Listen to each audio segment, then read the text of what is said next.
things have been clarified quite acutely just a few minutes ago. Rafael Grossi actually arrived here where I'm standing. This is a checkpoint on the road that leads to Russian-occupied territory along the road. And these cars you can see behind me are actually, and there are, dozens of these cars that have been just going one after the other for several minutes now. These are people fleeing these occupied areas from these neighborhoods that have been shelled by the Russians where the fighting is ongoing. Anyway, Rafael Grossi stopped here with the Minister of Energy of Ukraine and also the head of Energoatom, who is the agency that runs the nuclear plants here, and he addressed reporters well, the best, if we were there, we actually filmed all that. This is what he had to say. In spite of the fact that I was there for 4 or 5 hours, I saw a lot, and I have my people there. We were able to, I was able to tour the whole site. I went into the units. I could visit the emergency systems, the diesel generators, the different parts.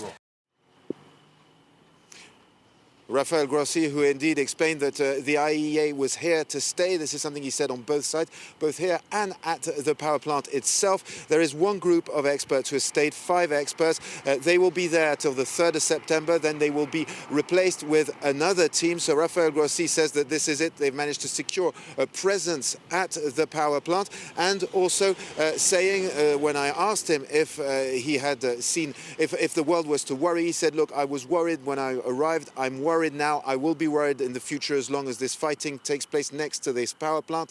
He said there has been damage, there has been breach to the integrity, these were his words, of the power plant, and this is extremely worrying. He says we have to assess that damage, so there will be work done to really dig in and study very precisely what the technical state of the power plant is at the moment. Rafael Grossi will be heading back to Vienna. He says he has collected a lot of data and that he will be making his report to the board of directors of the IAEA. And just very briefly, James, there's, of course, the shelling, the damage that you just described, but both sides cooperating, letting this UN inspection team in and out. Yes, absolutely. It appears so. I mean, this is what Rafael Grossi said when he left this morning. We asked, do you have a ceasefire that's been negotiated, brokered, so for your safe passage? He said, we have an agreement. Now, it appears that this agreement indeed followed through. We know that this morning, as they were driving towards the power plant, they were stopped by the Ukrainian military authorities on the grounds that there was too much shelling. Rafael Grossi had to get out of his car, negotiate, and after 3 hours, they were allowed to pursue towards that power plant. But yes, the inspection has taken place. We heard in the first place it would last for several days. This is what's going to happen. But indeed, Rafael Grossi said that he'd seen what he needed to see in order to have a first idea of what the situation is.